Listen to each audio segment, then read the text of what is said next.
Tá, então, pessoal, vamos entrar no tema da nossa aula de hoje, falando sobre corrente elétrica, né? Dando sequência, então, né? A corrente elétrica ela tem muita relação com a tensão elétrica. Aliás, o tripé aí da eletricidade é corrente elétrica, tensão elétrica e resistência elétrica. Então, vamos para o segundo, né? Para o segundo passo aí, falando então sobre corrente elétrica, tá? Pessoal, corrente elétrica. Antes da gente falar, né, da corrente elétrica propriamente dito, eu gostaria de voltar um pouquinho, né, como quando nós vimos lá a respeito do estudo, né, da eletricidade. Quando nós falamos do estudo da eletricidade, nós vimos que ele é organizado em dois campos, né? Nós inclusive estudamos um desses campos, né, na aula passada, né? E quais são então esses dois campos? Um campo é a eletrostática, né? A eletrostática nós vimos na aula passada, e o outro campo da eletricidade é a eletrodinâmica. Bom, mas então vamos rever o que é a eletrostática e vamos então dizer o que vem a ser a eletrodinâmica, tá? A eletrodinâmica, aliás, a eletrostática, né, começar pelo que nós já vimos, ela é a parte da eletricidade que estuda a eletricidade estática, ou seja, ela vai estudar as cargas paradas. Então, uma vez que essas cargas não estão em movimento, nós vamos então estudá-las através da eletrostática. Nós vimos lá o fenômeno dos raios, né, a formação dos raios. Nós vimos também a questão da eletricidade estática, né, quando você se carrega, né, e a experiência do papel, dos papeizinhos com o pente, né, nós vimos essa parte onde você tem ali a troca, né, de carga, mas a princípio essas cargas estavam paradas. Agora, a eletrodinâmica, né, ela é a parte da eletricidade que estuda o comportamento das cargas em movimento. Então, essas cargas em movimento, né, elas vão refletir aí no estudo da eletrodinâmica. Então, eletrostática, nós vimos na nossa aula 5, né, e a eletrodinâmica nós vamos estudar através da corrente elétrica, tá? Porque a corrente elétrica ela vai representar muito bem esse comportamento das cargas em movimento. Aliás, a corrente elétrica tem tudo a ver, né, com as cargas em movimento. Então, para a gente poder também falar, né, e já começar a falar sobre a corrente elétrica, né, vamos voltar um pouquinho aqui na questão do átomo, né? Nós vimos então que um átomo ele é composto ali no núcleo dele dos prótons, né, que são as cargas positivas, e os nêutrons, né, que são as cargas neutras. E aí na eletrosfera, né, em volta dele, né, nós tínhamos os elétrons, que são as cargas negativas. Então, cargas neutras, cargas positivas e cargas negativas. E aí, pessoal, os elétrons, né, que são as cargas negativas de um átomo, né, elas vão ficar justamente nessa eletrosfera, mas ela não vai ficar de maneira desorganizada. Ela vai se comportar aqui, como nós vimos, né, como os planetas, né, do sistema solar girando aí na eletrosfera em redor do núcleo, né? Os planetas ficam ali em volta do Sol, assim como os elétrons ficam em volta do núcleo, tá? Isso é a gente pode dizer que é replicado, né? Você olha a imensidão, né, do nosso sistema solar, você tem os planetas estão para o Sol, assim como os elétrons, né, no seu formato infinitamente pequeno, né, você tem ali os elétrons em volta também do núcleo, tá, do átomo. Então a gente consegue fazer esse paralelo. Só que a diferença de tamanho de um e do outro é gigantesca, né? Imensurável ali o que acontece com um átomo e o que acontece com o sistema solar. Agora, voltando aqui, né, na eletrosfera, né, esses elétrons eles estão distribuídos em camadas, né, que nós também chamamos de camadas de valência ou também de níveis energéticos. É verdade que quanto mais longe do núcleo, né, menor vai ser essa força de atração, porque a gente precisa lembrar que a carga positiva, existe essa atração porque a carga positiva ela atrai a carga negativa, né? E aí, quanto mais longe, né, você tem ali, então vamos imaginar camadas, né? Então você tem aqui no centro o núcleo, e aí você tem algumas camadas, né? E aí você vai ter aí 7 camadas, né? Você vai ter de 1 a 7 níveis energéticos. Então essas camadas recebem até nomes, né? De K até Q, né? Então K, L, M, N, O, P, Q. E os elétrons, então, eles vão estar em órbita, né? Vão estar ali se movimentando em volta do núcleo.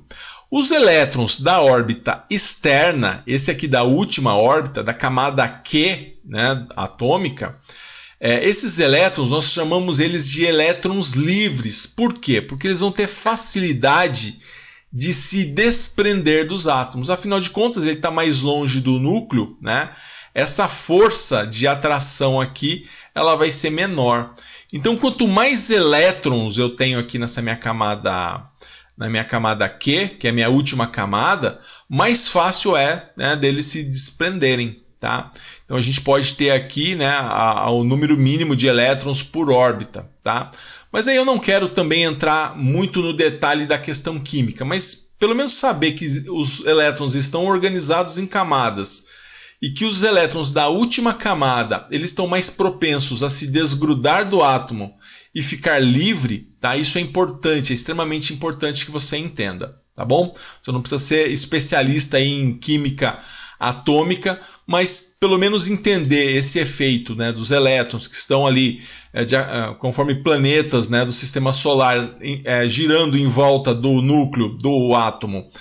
E você tem lá você tem 7 camadas, e aí a 7ª camada, essa força de atração aqui ela é menor, então a chance dele se desprender é maior, né?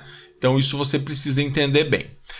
E aí por que eu estou falando isso, né? Porque a gente tem aí a diferença de potencial e a corrente. Eu já começo a entrar no assunto corrente elétrica, né? Já começo aí a falar um pouquinho sobre a corrente elétrica. Por quê? Porque a existência, né, de uma diferença de potencial, e lembrando, né, o que é diferença de potencial? Diferença de potencial é tensão.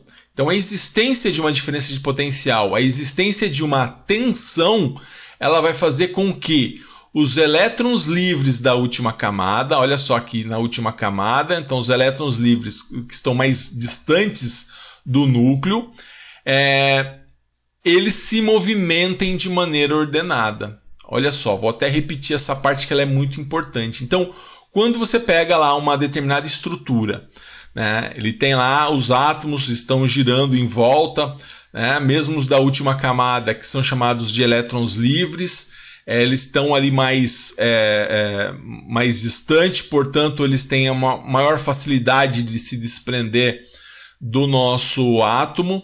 Então, quando você aplica uma tensão elétrica, aplica uma diferença de potencial, essa diferença de potencial faz com que esses elétrons da última camada, que estavam ali com mais facilidade de se desprender, ele vai fazer com que eles se desprendam.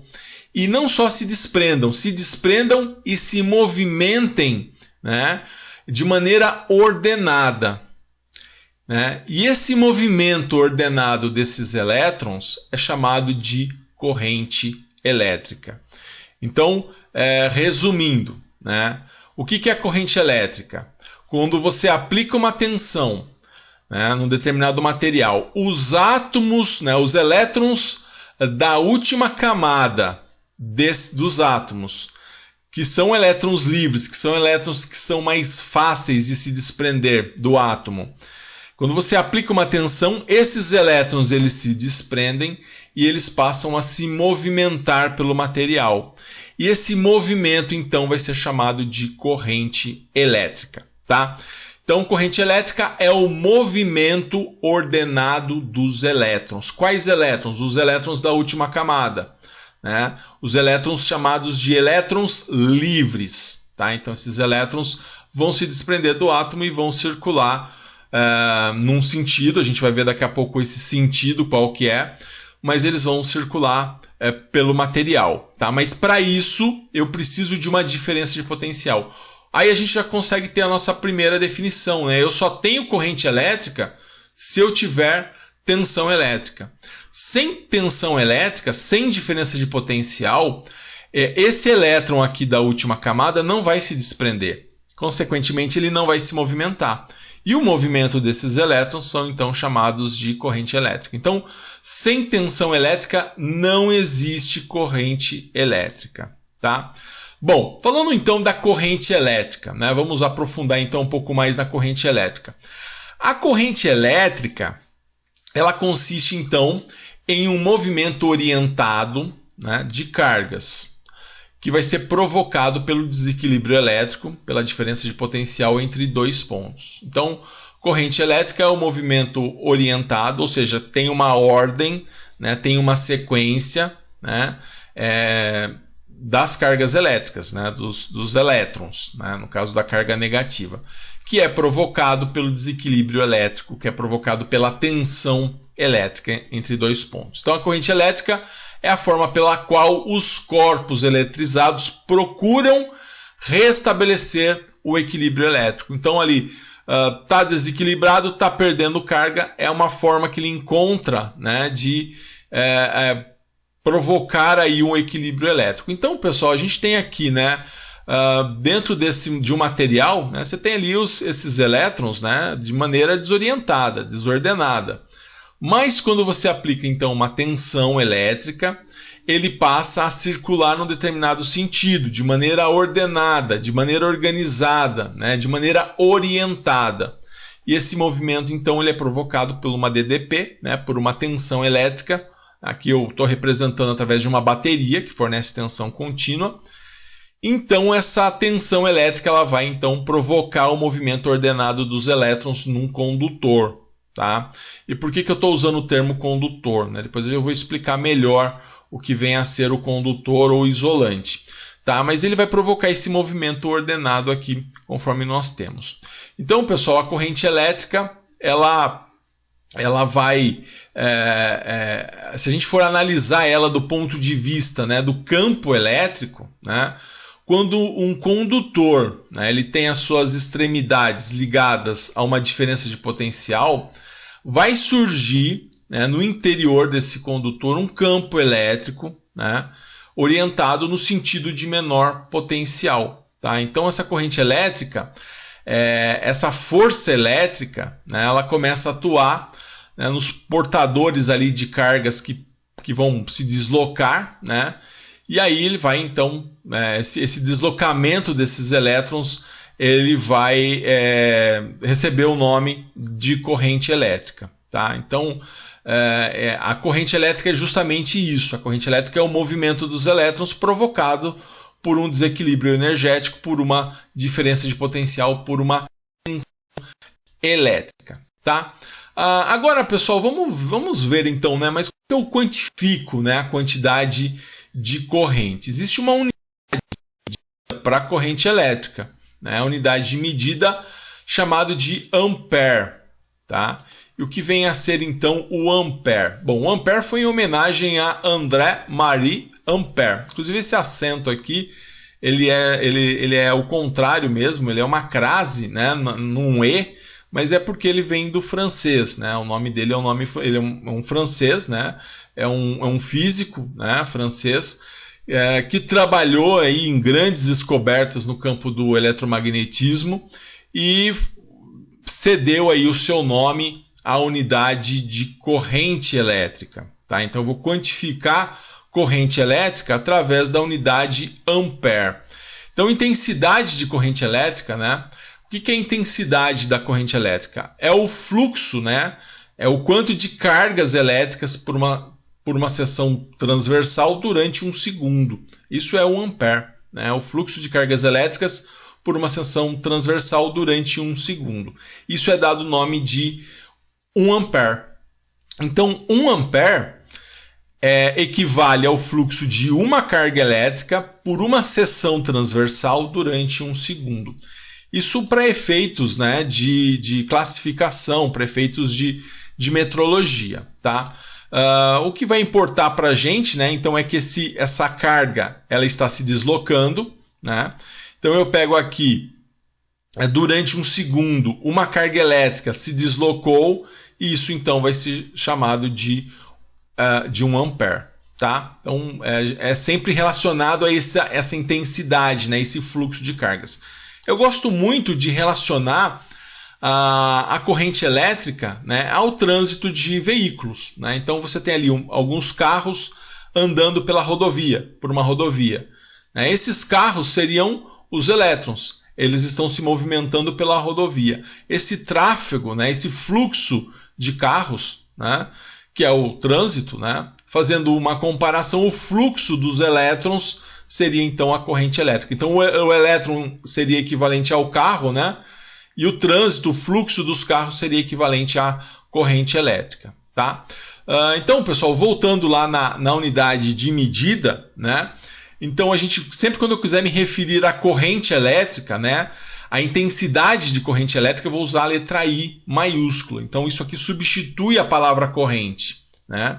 Ampere é a unidade, assim como grama é a unidade de massa, assim como metro é a unidade de medida, assim como volts é a unidade de tensão, ampere é a unidade de corrente elétrica, que a gente representa pela letra I, a corrente elétrica, mas o ampere, né, a unidade ampere, eu represento pela letra A maiúscula. Tá?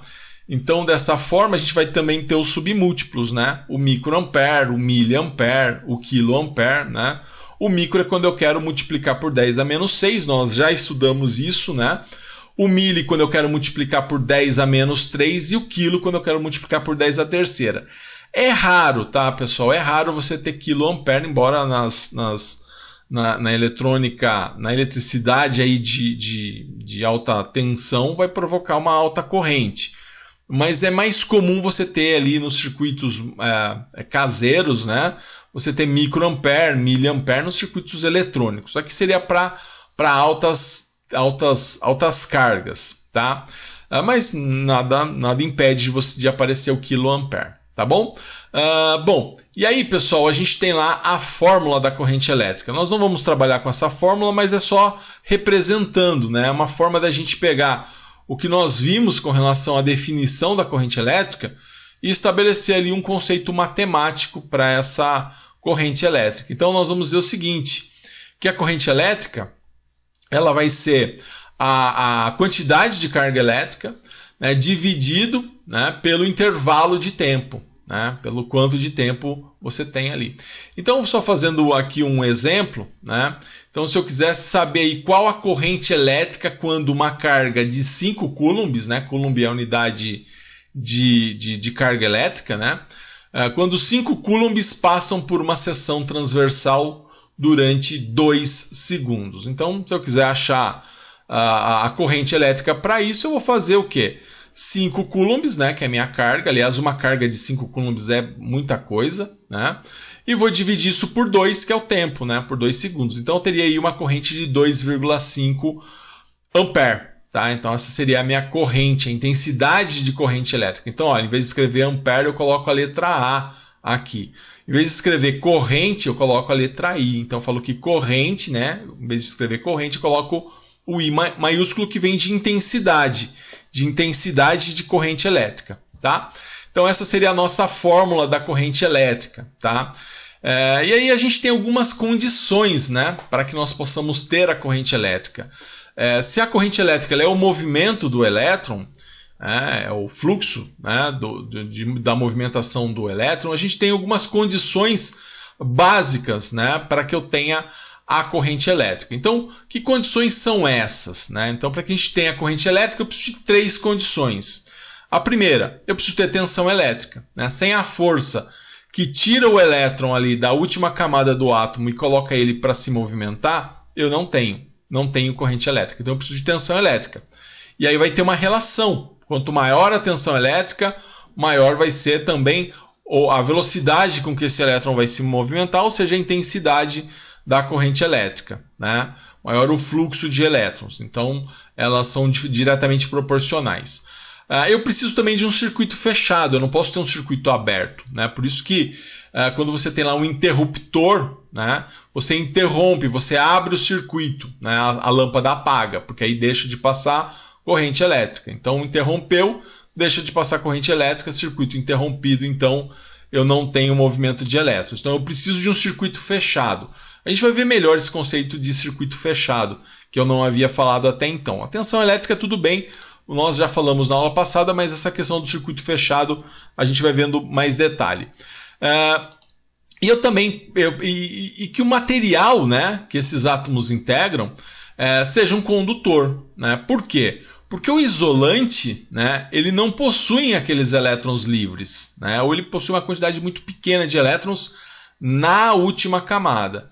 Então, por isso que você não vai ter corrente elétrica, né? Então, por isso que o material isolante não tem, aqueles átomos não se desprendem. Então, o tipo de material também é importante. Por exemplo, você não consegue fazer uma ligação elétrica usando borracha, que é um material isolante. Então, o material que você está usando para fazer a sua ligação, né, que vai originar aí numa corrente elétrica, o material em questão ele é importante porque esse material tem que ter átomos que tem que ser um condutor, né, que vão integrar aí um condutor. Então, uma coisa é você fazer com cobre, outra coisa é você fazer com borracha, ou você fazer com madeira, por exemplo, tá? Então, pessoal, aqui no caso, esse aqui seria o nosso circuitinho elétrico. Ó. Fechei aqui a minha chave, né? Eu tenho aqui uma bateria que está fornecendo tensão elétrica. Desde que esse material aqui seja um fio de cobre ou um condutor, eu vou ter corrente elétrica e essa lâmpada vai acender, né? Então, se eu trocar isso aqui, esse condutor aqui por um isolante, não acende. Se eu abrir o circuito, não acende, não tenho corrente elétrica. E se eu tirar essa bateria, ou se ela se descarregar, também a lâmpada não acende. A lâmpada aqui estaria indicando, então, a presença ou movimento de elétrons, certo? Então, são esses três itens, né? Tensão, circuito fechado e o material condutor, tá? Então, vamos falar primeiro dos materiais, né? Falar primeiro dos materiais que nós precisamos ter para que exista, então, a corrente elétrica. Então, tipos de materiais, né? Então, a gente pode dividir os materiais em grupos com relação ao comportamento dos elétrons da última camada, né? O que vai definir a mobilidade dos portadores de carga elétrica. Então é importante o tipo de material, porque o tipo de material, né, cada material vai ter um elétron na última camada com determinado comportamento. Tem aqueles que são livres, aqueles que podem se desprender e se tornar aí elétrons que vão circular, né, de maneira ordenada, que vão produzir a corrente elétrica. E tem aqueles que estão presos ali, que não vão se movimentar, aqueles que vão ficar ali parados, né? Então essa mobilidade ela é importante, né, da carga elétrica. Não basta você ter carga elétrica na última camada em abundância, mas também que ele tenha a mobilidade, ou seja um elétron livre, tá? Então, pessoal, esses materiais nós podemos ter então os condutores e os isolantes. Na matéria de eletrônica, você ainda estuda os semicondutores, mas aí eu vou deixar fica um tópico específico aí para a matéria de eletrônica. A gente na eletricidade vai abordar os condutores e os isolantes. Então tem tudo a ver, né, o fato dele ser condutor e isolante tem tudo a ver, né, com a mobilidade das cargas elétricas que estão nessa última camada, né? O fato dela poder se desprender, então são condutores. Não se desprendem, não tem muitos elétrons na última camada, então são isolantes, tá? Então, pessoal, falando dos condutores, né? Os condutores são materiais, ele é um material que é composto por elétron livre na última camada, né? Ele tem a facilidade de mobilidade. O que é a mobilidade, né? A capacidade que esse elétron tem de se mover. Então, essa capacidade que ele tem de se movimentar é a mobilidade do nosso elétron, tá? Então, um elétron, um átomo com elétrons na última camada com muita mobilidade vão compor aí um material que seja um condutor, tá? Então, isso tá... Quando a gente fala, vamos olhar para o material, a gente está olhando então se ele é um condutor ou se ele é um isolante. Então o condutor tem essa característica. tem elétron livre na última camada, né? Facilita a mobilidade desses elétrons no seu interior. Agora, que é o que vai acontecer, né? Esses elétrons livres aqui, eles vão conseguir aí se ordenar, né? Desprendidos ali do átomo, e aí eles vão circular pelo material. Exemplo de condutor: cobre, ferro, os metais em geral, né?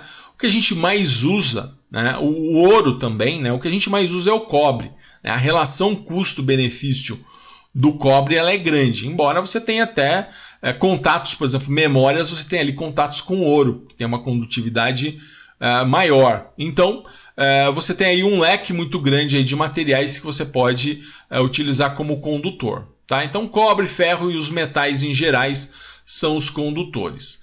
E aí, por outro lado, você tem os isolantes. Então, o que acontece com os isolantes?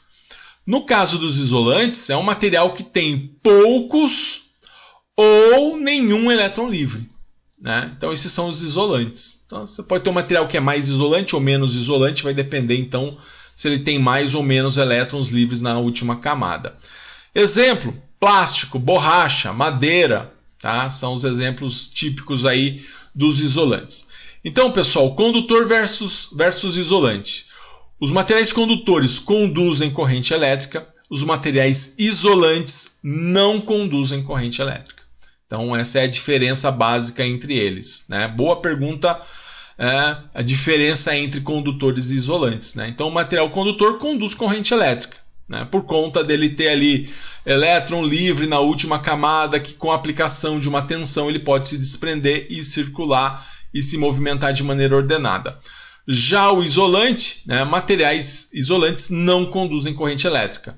Ou eu não tenho o meu elétron ali, muitos elétrons na última camada, ou esse elétron ali tem pouca mobilidade. Então isso é uma característica do material, que é o que acontece no plástico, na borracha, né, em outros materiais que são isolantes. Então esse material isolante ele não vai conduzir a corrente elétrica, tá? Não conduzem corrente elétrica. São os materiais isolantes, certo? Bom, pessoal, e aí outro ponto, né, que nós vimos que vai interferir, além do material, é o circuito elétrico. Então, para existir corrente elétrica, nós vimos, né, é necessário um caminho fechado. Então, também, né, você precisa de uma fonte de tensão. Então, imagina aqui, né? Eu tenho uma fonte, tenho uma lâmpada e o circuito está fechado. A um lado, o polo positivo da minha fonte, a gente viu que esse lado maior é o positivo, né? Tá ligado na lâmpada. Esse aqui é o símbolo de lâmpada, tá? É o símbolo da lâmpada que nós utilizamos para representar uma lâmpada. Mas poderia ser qualquer coisa, tá? Eu estou aqui criando um caminho fechado, né? Tenho tensão. Então, quando eu faço isso, o que vai acontecer? Eu vou ter o movimento dos elétrons. Esse movimento de elétrons a gente representa por setas, né? Fazendo então toda a movimentação. Então a gente vai dizer que a corrente ela sai de uma parte da fonte, né? E ela vai até outra parte da fonte, tá? A gente vai ver depois quais são esses caminhos. Então esse movimento dos elétrons ela vai acontecer mediante um circuito fechado, né? E a presença da tensão elétrica, tá? Então o elétron vai sair de um lado, vai circular e vai chegar até o outro lado. Dessa forma aqui, né? Aqui a gente consegue ver melhor como isso vai acontecer. Então a gente tem lá o movimento, ó, eu vou fechar aqui essa chave, ó. Fechei a chave, eu começo a ter o movimento dos elétrons. Então eu preciso ter um circuito fechado para que isso aconteça, né? Sem um circuito fechado, isso não vai acontecer, tá? É importante que a gente tenha um circuito fechado. Então, abrir o circuito, isso não vai acontecer, tá? Então, o fato da lâmpada estar acesa, né, é um indicativo aí que esse circuito está, que eu tenho o movimento da corrente, eu tenho o movimento do elétron, tá? Outra condição, né, então, como nós vimos, né, as três condições, né, a importância dessas três condições. Voltando lá naquelas três condições, nós vimos. Então, eu tenho tensão elétrica, a importância da tensão elétrica, a importância desse circuito ser fechado, né? Na animação, só depois que a gente fechou a chave é que começou a circular corrente, e que o material, né, que esses átomos integram seja um condutor. A gente viu que se aqui for de plástico ou se for de borracha, não vai conduzir a corrente elétrica. Então são pontos importantes, né? Esses três pontos são justamente pontos importantes para a gente então determinar, né, a existência da corrente elétrica. Agora, a gente viu agora há pouco, né, vou até colocar novamente esse slide, a gente viu uma questão da movimentação. Esse slide aqui, ó, a questão da movimentação da corrente elétrica, né? A gente viu que ela tem um caminho, né? E a gente diz assim, ó, está passando corrente por aqui, porque a corrente ela representa a movimentação de elétron. Então, quando eu coloco setas aqui, eu estou praticamente indicando da onde sai o elétron e da onde ele chega, né? Qual é o movimento, qual é o sentido dele, né? Porque se é movimento ordenado, né, quer dizer que ele é feito de maneira organizada, ele tem um sentido, ele tem uma forma, ele sai de um lado, chega até outro lado, né? Então, falando desse sentido, né, da corrente elétrica, a gente vai poder dizer o seguinte, né, esse sentido, inicialmente, né, imaginava-se, né, lógico, nos condutores, né, pensava-se que a corrente elétrica ela era consequência do movimento das cargas positivas. Então eles achavam que a corrente elétrica era o movimento das cargas positivas.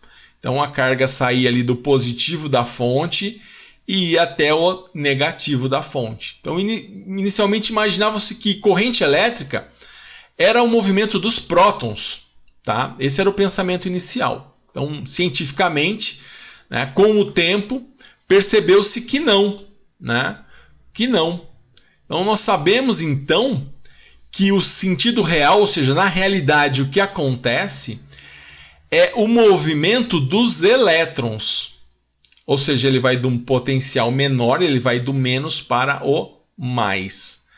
Então, esse é um ponto que a gente tem que tomar muito cuidado aqui. Então a corrente, nós vamos dizer que nós temos dois sentidos para ela. Nós temos o sentido real, tá? E o que é o sentido real da corrente? É dizer que ela sai do menos e vai para o mais. Esse é o sentido real. Qual é o problema do sentido real, né? Que foi a última descoberta? O problema do sentido real é que se descobriu que a corrente ela vai do menos para o mais, ou seja, corrente elétrica é movimento de elétrons, se descobriu isso de uma forma tardia, ou seja, depois que se desenvolveu símbolos eletrônicos, se desenvolveu teoremas eletroeletrônicos, e já era um pouco tarde para você falar que corrente é movimento de elétron, ou seja, a corrente ela vai do menos para o mais. Então, como que eles saíram aí desse problema? Se estabeleceu duas maneiras de você relacionar a sua corrente. Então você pode dizer que existe o sentido real da corrente, quando você fala que ela vai do menos para o mais, e é isso que acontece. E você pode dizer que existe o sentido convencional, né? O sentido convencional, qual é? O sentido convencional é que você convenciona que ela vai do mais para o menos. Dessa forma, o sentido da corrente, no sentido convencional, ela é do mais para o menos. Então, como não é isso que acontece, mas é isso que se acreditava e era baseado nisso que se estabeleceu todo o conceito de corrente elétrica, né, para símbolos, né? Você pega, por exemplo, o símbolo do diodo. Se você considerar que o sentido real para o símbolo do diodo, que a corrente vai do menos para o mais, não faz o menor sentido o desenho daquela forma. Tá? Então, para fazer análise de circuitos, para fazer análise de componentes, nós temos que utilizar o sentido convencional, ou seja, aquilo que não acontece, mas é aquilo que se acreditava inicialmente. Então, sempre quando nós formos analisar um circuito, nós vamos utilizar o sentido convencional da corrente. Nós vamos sempre considerar que ela sai do mais e vai para o menos.